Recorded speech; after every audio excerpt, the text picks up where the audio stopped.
Hello दोस्तों, तो आपका free M P study channel में स्वागत है। और हम कर रहे हैं जनरल इंग्लिश का पेपर है, उसे कर रहे हैं जो कि हो चुका है। ये सप्लीमेंट्री का पेपर है, हायर सेकेंडरी सप्लीमेंट्री एग्जामिनेशन 2020 है। और इसका जो कोड होता है वो ES 8004 है। तो क्या है कि हम इसका जो पूरा सॉल्यूशन है वो देखेंगे। तो सबसे पहले हम सेक्शन ए में क्या देखते हैं, रीडिंग कॉम्प्रीहेंशन। ठीक है, तो इसमें हमारे लिए एक अनसीन पैसेज दी जाती है। तो ये हमारी अनसीन पैसेज रही। ठीक है, जिसमें क्या है, Jamshed was wanted to make textile in Nagpur. तो ये वाली क्या रही, एक अनसीन पैसेज। अब इसके हम क्वेश्चंस को देखते हैं वो किस तरह से होती है। यहाँ पर हम देख रहे हैं, ये रहा हमारी पूरी अनसीन और इसके क्वेश्चंस हैं यहाँ पर दिए गए हैं। तो इसमें लिखा है पहला क्वेश्चन जो है, Jamshed ji want to export steel too. तो मतलब कि जो जमशेद जी हैं वो अपने स्टील का व्यवहार, मतलब कि उन्होंने क्या किया था, बिजनेस किया था, उसको कहाँ पर निर्यात करना चाहती थी, मतलब एक्सपोर्ट करना चाहती। तो इसमें क्वेश्चन का आंसर हो जाएगा डी, मतलब कि वो ब्रिटेन में एक्सपोर्ट करना चाहती थी। और इसके बाद में जो सेकंड वाला है वो दिया है, a native of India is called, मतलब कि जो इंडिया के नेटिव्स हैं उनको क्या बुलाया जाता है, इंडियन। तो इंडियन बुलाया जाता है। ठीक है, तो इस तरह से इसका हो जाएगा सी। और जो तीसरा है उसका हो जाएगा, Jamshed ji want to make, क्या बनाना चाहते थे जमशेद जी, क्या बनाना चाहते थे, टेक्सटाइल मिल। तो टेक्सटाइल मिल को बनाना चाहते थे। तो इसमें लिखा है कि Jamshed ji want to make textile mill. Textile मतलब कि जो कपड़ों की कंपनी होती है, ठीक है, वो। तो कपड़ों की फैक्ट्री को टेक्सटाइल मिल कहती है। In world war second British tanks war called, मतलब कि जो वर्ल्ड वॉर सेकेंड है उसमें जो ब्रिटिश के टैंक्स होते थे उनको क्या कहा जाता था। तो इसमें बताया है क्वेश्चन 4 में जो ऑप्शन हैं, टाटानगर्स, नागपुर और टेस्ट मनी और मेजेस्टिक। तो इसमें पहला क्वेश्चन का आंसर ये हो जाएगा ए। ठीक है, तो फोर्थ का आंसर है हमारा ए, टाटानगर्स बुलाया जाता था उनके लिए। और पांचवा दिया है, India first textile mill started in, मतलब कि इंडिया की जो सबसे पहली टेक्सटाइल मिल थी वो कब स्टार्ट की गई थी। ठीक है, तो इसमें बताया है उन्होंने सन 1874, ये इसका आंसर हो जाएगा। 1874 में जो है पहली टेक्सटाइल मिल लगाई गई थी इंडिया में, ठीक है, शुरू की गई थी। इसके बाद में इसका क्वेश्चन नंबर 6वां भी है। तो जो 6वां दिया है, write the same meaning of to chase और follow a goal from the passage. तो हाँ, पैसेज से इसकी एक ऐसा शब्द होगा जिसका मीनिंग होगा कैसा, फॉलो करना, मतलब अनुसरण करना। ठीक है, किसी गोल के लिए या उसके पीछे भागना है, उसकी हमें मीनिंग अपनी पैसेज में से निकाल कर एक वर्ड को लिखना होगा। इसके बाद में है प्रश्न 7वां दिया, उसी में right the noun from of discriminate. तो हमें डिस्क्रिमिनेट का क्या करना है, नाउन बताना है कि कौन सा है। तो इसमें पहला वाला क्वेश्चन होगा, मतलब पहला ए वाला ऑप्शन सही होगा, डिस्क्रिमिनेशन। जो डिस्क्रिमिनेशन है वो क्या है, इसका राइट आंसर है। और इसके बाद में है कि 8वां दिया है, opposite of the word export. Export मतलब होता है क्या, निर्यात करना। तो इम्पोर्ट मीन्स हो जाएगा आयात करना। तो इसका जो क्वेश्चन का आंसर होगा वो बी हो जाएगा, बी ऑप्शन इसका सही है। इसके बाद में 9वां है, what was Jamshed told in Manchester, how did Jamshed ji fulfil his dreams. तो क्या है इसके क्वेश्चन, इस दोनों क्वेश्चन के आंसर हमारे लिए अनसीन पैसेज में निकाल कर ढूंढने होंगे। ठीक है, इसके बाद में जो है सेकंड क्वेश्चन है। तो इसमें सेकंड क्वेश्चन में क्या दिया है कि read the passage and answer the questions given below, यानी कि जो नीचे हमारे लिए क्वेश्चन दिए गए हैं इनके लिए हमें करना है, और किसको, इस अनसीन को पढ़ते हुए। तो पहले इस अनसीन को पढ़िए, फिर इसके नीचे आंसर दीजिए। तो इसमें क्वेश्चन में दिया गया है कि make notes in points from the given passage using abbreviation where necessary. तो हमें क्या करना है, पॉइंट्स बनाकर इसके नोट बनाने हैं, मतलब कि नोट बनाने हैं 5 से 7-8 के बीच में लिख लेते हैं एक एक इनके, मतलब कि जो मेन टॉपिक्स टाइप के लग रहे हैं उनके लिए अब नोट करके नोट्स बना लीजिए। और इसके बाद में write a suitable title to it. और इसके बाद हमें क्या करना है, इसके एक सुटेबल टाइटल निकालना है। तो इसका जो सुटेबल टाइटल होगा वो होगा रिस्क। ठीक है, तो जो रिस्क वर्ड है वो बहुत जगह पर पाया गया है, और इसका जो सेंस है वो पूरा रिस्क पर ही जाता है कि हमारे लिए जीवन में सक्सेस पाने के लिए क्या है, रिस्क ज़रूरी है। तो कोई भी टारगेट हमारा तभी पूरा होता है जब हम कोई रिस्क लेते हैं उस पर। तो इसका जो मेन हमारा टाइटल होगा वो रिस्क हो जाएगा। फिर इसके बाद है right a summary of the above passage in about 60 words. तो हमें इसके लिए क्या करना है, टाइटल के साथ इसके बाद में तीसरे क्वेश्चन में इसकी समरी लिखनी है। तो हम क्या करेंगे, इसको पूरा पढ़ेंगे और इसकी समरी लिखेंगे। इसके बाद का क्वेश्चन देखते हैं। तो अभी रहा हमारा सेक्शन बी, और उसमें तीसरे क्वेश्चन में दिया है design and attractive poster and born the people about future problems, save tree save life. तो हमें क्या करना है, एक पोस्टर बनाना है किसके ऊपर, save tree and save life के ऊपर।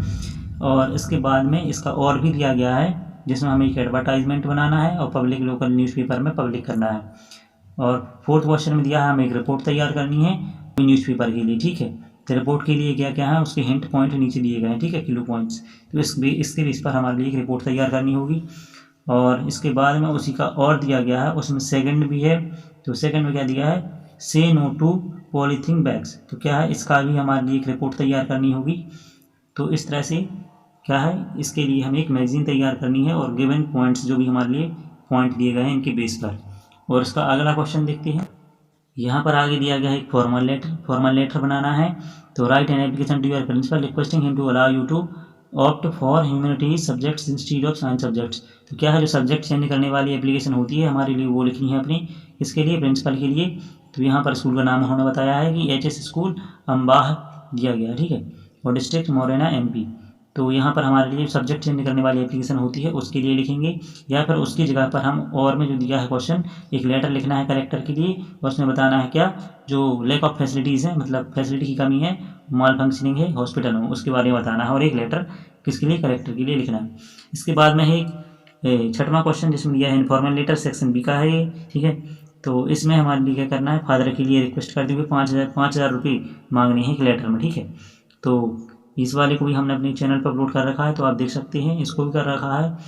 तो हमारे लिए पे जो लेटर होता है वो अपने पिताजी के लिए लिखना है और 5,000 रुपये उसमें चाहिए हैं, इस प्रकार से रिक्वेस्ट करेंगे। और इसके लिए एक हमारे लिए लेटर तैयार करना है।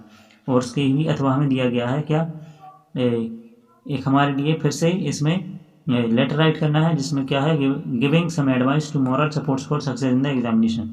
तो अपने दोस्त के लिए एक जिसका नाम है आकाश, उसके लिए एक हमारे लिए लेटर लिखना है जिसमें हम उसके लिए क्या करेंगे, सपोर्ट करेंगे सक्सेस के लिए और एडवाइस देंगे एग्जामिनेशन में। इसके बाद में क्वेश्चन 7वां। तो 7वां क्वेश्चन में लिखा है following inputs produce a small right up. तो इसकी हमें बेस पर एक राइट अप तैयार करना है।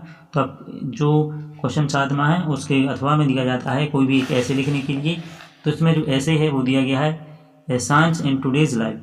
तो साइंस इन टुडेज लाइफ मतलब वंडर ऑफ साइंस का निबंध है, तो आप यहाँ पर वो लिख सकते हैं। यहाँ पर 3-4 दिए गए हैं, इनमें से जो भी आप चाहें किसी एक पर एक ऐसे लिख सकते हैं। क्या लिखा है, राइट एन ऐसे ऑन एनी वन। तो किसी एक पर हमारे लिए इस पर ऐसे तैयार करना है। और अगला क्वेश्चन, तो अगला क्वेश्चन जो है वो सेक्शन C से है। तो इसमें लिखा है fill in the blanks with the correct alternatives given in the brackets. तो हमारे लिए क्या है, जो अल्टरनेटिव्स ब्रैकेट्स में क्या दिए गए हैं, मतलब कि ऑप्शंस दिए गए हैं, उनमें से किसी एक को भरना होगा और उनके लिए फिल करना है। तो यहाँ पर लिखा पहले में हाउ ब्लैंक्स और उसके बाद milk do you buy daily. तो क्या है, आप कितना दूध पर डे खरीदते हैं। तो इसमें क्या होगा, जब हमारे लिए यहाँ पर मिल्क की बात आ गई है तो मिल्क क्या है, एक अनकाउंटेबल नाउन है। तो जो भी अनकाउंटेबल नाउन होते हैं उनके पहले हम क्या करते हैं, मच का प्रयोग करते हैं। तो यहाँ पर क्या आ जाएगा, मच हो जाएगा, ठीक है। इसके बाद में है सेकंड वाला, Rahul is most intelligent boy in the school. तो क्या है, ये मोस्ट से हमें पता चलता है कि ये सुपरलेटिव डिग्री है और सुपरलेटिव डिग्री में क्या होता है, यूज द का यूज होता है। तो इसमें हो जाएगा द, ठीक है। तो यहाँ पर हो जाएगा Rahul is the most intelligent boy in the school. फिर क्या हो जाएगा, द कैट जम्प्ड और द बॉल, ठीक है। तो क्या है, जो कैट है कहाँ पे जंप कर रही है, बॉल बेल पे, मतलब कि कुगा में जंप कर रही है। इसका मतलब कि उसका मीडियम चेंज हो रहा है, वो कहाँ से, हवा से पानी में जा रही है। और जब मीडियम चेंज होता है तो हम क्या यूज करते हैं, इनटू का। तो इनटू का यूज यहाँ पर हो जाएगा। तो यहाँ पर क्या लिखेंगे, the cat jumped into the well. तो वेल में वो कूद रही है। इस प्रकार से इसका फोर्थ में भी दिया गया है, he play football when he was young. तो मतलब कि वह फुटबॉल, अब इसमें ऑप्शंस दिए गए हैं बिल कैन कुड। तो मतलब कि खेल सकता था फुटबॉल जब वह यंग था। तो यहाँ पर क्या है, वाज है, जो कि मतलब कि क्या है, इससे मतलब कि पास्ट टेंस की बात की जा रही है। और पास्ट टेंस में अगर कोई मतलब कि क्रिया होती है तो हम उसके लिए क्या करते हैं, यूज कुड का प्रयोग करते हैं। तो यहाँ पर क्या आ जाएगा, कुड। तो क्या था, वह फुटबॉल खेल सकता था व्हेन ही वाज यंग, मतलब कि जब वह जवान था वह फुटबॉल खेल सकता था। तो यहाँ पर कुड का यूज हो जाएगा। इसके बाद में हमारा 5वां दिया गया है कि दे वर होमवर्क बाय द टीचर। मतलब यहाँ पर ब्लैंक्स छोटा गया है, दे वर होमवर्क बाय द टीचर। तो क्या है, उनके लिए जो है अलॉट किया गया है, अलॉटिंग अलॉटेड। तो उनके लिए क्या किया है, अलाउट किया गया है, मतलब कि दिया गया है होमवर्क बाय द टीचर के द्वारा उन्हें होमवर्क दिया गया था। तो यहाँ पर क्या देख रहे हैं हम, वर है, वर मतलब कि के द्वारा दिया गया था, मतलब कि इसमें ये पूरा सेंटेंस किसका है, पैसिव वॉइस का है। तो पैसिव वॉइस में क्या लगता है, वर्ब का थर्ड फॉर्म लगता है, तो थर्ड फॉर्म में आ जाएगा अलोकेटेड। तो ये हो जाएगा उसका आंसर। तो इसमें अलोकेटेड हो जाएगा। इसके बाद में डू एज डायरेक्ट, तो ये है क्वेश्चन नंबर 9 में सेक्शन सी का डू एज डायरेक्ट। तो इसमें क्या किसी 5 को करना है। तो सबसे पहले क्या करना है हमारे लिए, इसको अरेंज करना है। इसमें लिखा है arrange rearrange the words to make meaningful sentence. हमें इनको एक मीनिंगफुल सेंटेंस बनाने के लिए रीअरेंज करना है। तो हम सबसे पहले क्या लिखते हैं, सब्जेक्ट जिसमें होगा सी, तो पहले ये आ जाएगा सी, फिर इसके बाद आती है वर्ब सी पुट इंक, ठीक है। तो ऑब्जेक्ट आ जाता है इसके बाद इंक, ये आ जाएगा तीसरे नंबर पे इन हर पेन, ठीक है। तो इन हर पेन में आ जाएगा, इन मतलब में अपनी पेन में, ठीक है, हर पेन। तो ये आ जाएगा 5वीं पर, ये आ जाएगा 6वीं पर। तो इस प्रकार से अरेंजमेंट हो जाएगा, सी पुट इंक इन हर पेन, तो इसका अरेंजमेंट हो जाएगा। इसके बाद में है सेकंड वाला 9 का सेकंड है he knows English he knows Hindi. तो हमें क्या करना है, combine the sentence using both. तो बोथ की मीनिंग होती है दोनों, तो हमें क्या करना है, बोथ से दोनों इस सेंटेंस को मतलब कंबाइन करना है, मतलब जोड़ना है। तो क्या करेंगे हम, बोथ को हम इन दोनों के पहले लिखते हैं, जो भी हमारे सेम सब्जेक्ट हैं उनके पहले लिख लेते हैं। तो यहाँ पर लिखेंगे ही नोज बोथ, तो ही नोज बोथ, ठीक है। यहाँ पर हो जाएगा ही नोज बोथ, और फिर क्या आ जाएगा बोथ के बाद इंग्लिश एंड हिंदी। तो इंग्लिश हो जाएगा और यहाँ पर लिख देंगे एंड, और ये हिंदी हो जाएगा, ठीक है। तो इस प्रकार से आ जाएगा इसका। तो इसके बाद में आता है हमारा तीसरा वाला I had a car change into negative. तो यहाँ पर क्या हो जाएगा, ऐसा बताया कि मेरे पास में कार थी, नेगेटिव में बदलना है तो क्या हो जाएगा, I had no have a car, ठीक है। तो मेरे पास में कोई कार नहीं है, तो इसमें क्या आ जाएगा, नॉट का यूज करेंगे, I had no have a car, ठीक है। तो इस प्रकार से ये बदल जाएगा। इसके बाद में है हमारा चौथा, जिसमें दिया है आई सा beautiful lady rewrite using a relative clause. तो रिलेटिव क्लॉज बनाने के लिए हमें इसको क्या करना है, पुनः लिखना है। तो यहाँ पर लिखेंगे आई सा a lady who was beautiful. तो इस प्रकार से हम लिखेंगे हु इज़ ब्यूटीफुल, वाज हो जाएगा क्योंकि यहाँ पर सेकंड फॉर्म है, ठीक है। तो यहाँ पर लिखेंगे आई सा अ लेडी, ठीक है। यह हो जाएगा आई सा a lady who was beautiful. तो इस प्रकार से इसका रीडाइट हो जाएगा, क्योंकि हमें इससे हु से जोड़ दिया तो हो गया रिलेटिव क्लब्स। यहाँ पर क्या है, ये लिविंग थिंग्स होती हैं तो हु से जोड़ती हैं, और नॉन लिविंग होती हैं तो विच से या दैट से जोड़ती हैं। और फिर उसके बाद में क्या है हमारा अगला है his father teaches him English. तो इसको हमें क्या करना है, पैसिव वॉइस में बदलना है। तो हमारा ये हो जाएगा क्या, मतलब कि सब्जेक्ट हो जाएगा। अब यहाँ पर ये है तो पैसिव वॉइस में सब पलट जाता है, ऑब्जेक्ट का सब्जेक्ट, सब्जेक्ट का ऑब्जेक्ट हो जाता है।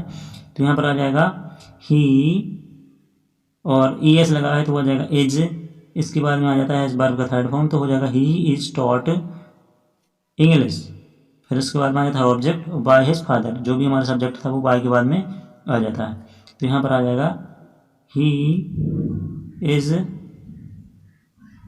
Taught English by his father, ठीक है। इस प्रकार से इसका पैसिव वॉइस बदल जाएगा। और इसके बाद में है if you do not work hard you will not पास।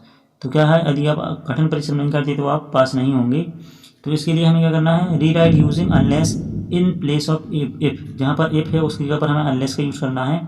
तो हम यहाँ पर अनलेस लगाते हैं तो यहाँ से नॉट हटा देंगे, ठीक है। तो यहाँ पर लिख देंगे अनलेस यू वर्क हार्ड, ठीक है। डू नॉट हटा दिया, अनलेस यू डू, यू लगेगा, ठीक है, डू भी लगेगा, यू डू वर्क हार्ड। फिर उसके बाद कॉमा के बाद में यू विल फील। तो जहाँ पर हमारा क्या था, इफ लगा तो वहाँ पर हमने अनलेस का यूज कर दिया और नॉट हटा दिया। बस इस प्रकार से हमारा अनलेस से बन जाता है, unless you work hard you will fail. You will fail और you will not pass both are same, ठीक है। तो यहाँ पर आप जाके इस तरह से भी लिख सकते हैं, यू विल नॉट पास। और इसके बाद में है the servant gave you all the milk. तो यहाँ पर लिख देंगे, इसको क्या करना है, मी का क्वेश्चन विथ हाउ मच। तो हाउ मच के साथ हमें इस क्वेश्चन को बनाना है। तो यहाँ पर लिखेंगे हाउ मच, और जो क्या है, अब हमारा हाउ मच से बनना है तो हो जाएगा मतलब कि क्वेश्चन मार्क वाला हो जाएगा इंटरोगेटिव, ठीक है। तो यहाँ पर क्या करेंगे, हाउ मच, फिर इसके बाद में आ जाता है हमारा जो ऑब्जेक्ट था मिल्क, और अब जो यहाँ पर सेकंड फॉर्म था उसका क्या हो जाएगा, यहाँ पर डिड आ जाएगा, ठीक है। सेकंड फॉर्म का did give you how much milk the servant, ठीक है। अब सब्जेक्ट आ जाएगा इसके बाद में, सर्वेंट डिड गिव यू, बस इस प्रकार से हो जाएगा। तो हमारे लिए हाउ मच से बनाना था, तो हाउ मच से हमने इसको बनाया। अब इसके बाद में हम देखते हैं सेक्शन डी। तो ये रहा सेक्शन डी, इसमें हमारा पहला क्वेश्चन है, find out a word from the above lines which has the same meaning as shaver pen, ठीक है। तो शेवर पेन का सेम मीनिंग क्या हो जाएगा, एंग्विस्ड हो जाएगा, एंग्विस्ड। तो यहाँ पर हम लिख देंगे एंग्विस्ड, ठीक है। तो इसकी सेम मीनिंग हो जाएगी, तो ये वाला शब्द। और यहाँ पर लिखा था अपोजिट वर्ड ऑफ नियरेस्ट, तो इसका जो अपोजिट वर्ड है वो हमें क्या करना है, फॉर। तो नियर मतलब पास, फॉर मतलब हो जाता है दूर। एंग्विस्ड का मतलब होता है बहुत दुखी, और सेवियर पेन का मतलब होता है गंभीर दुख, ठीक है। तो बहुत दुखी वही होता है। तो यहाँ पर name of the poem, poem का नाम क्या है, ये हो गया हमारा पूरा पोएम का नाम, teach me to listen lord, ये पूरा पोएम का नेम हो जाएगा। और इसके बाद में है सेकंड वाली, तो इसमें लिखा I can admire the statue great, मतलब ये है भी एक पोएम ही है। इसका क्वेश्चन दिया गया, right the meaning of word step, step की मीनिंग हमारे लिए इसमें फाइंड करनी। तो यहाँ पर स्टेप की मीनिंग जो होती है वो होता है भूखा मरना, तो यहाँ पर हो जाएगा डाई ऑफ हंगर, इसका क्वेश्चन मतलब डाई ऑफ हंगर मतलब भूख से मर जाना। इसके बाद right the noun form of admire, तो क्या हो जाएगा, एडमायर इसका नाउन फॉर्म हो जाएगा, एडमायरर मतलब कि ये होता है प्रशंसा करना, ये होता है प्रशंसक। और इसके बाद में हमारा क्या, नेम द पोएट लिखना है, इसको पोएट का नाम है H.W. डेविस, तो ये इसके पोएट का नाम हो जाएगा। और इस तरह से हमारा क्वेश्चन 11वां जिसमें क्वेश्चन आंसर दिए होते हैं, इसको आपको खुद से करना होगा, और ये भी क्वेश्चन आंसर ही दिए होते हैं, इनके लिए आप खुद से करेंगे। Thanks for watching and subscribe my YouTube channel pre MP study.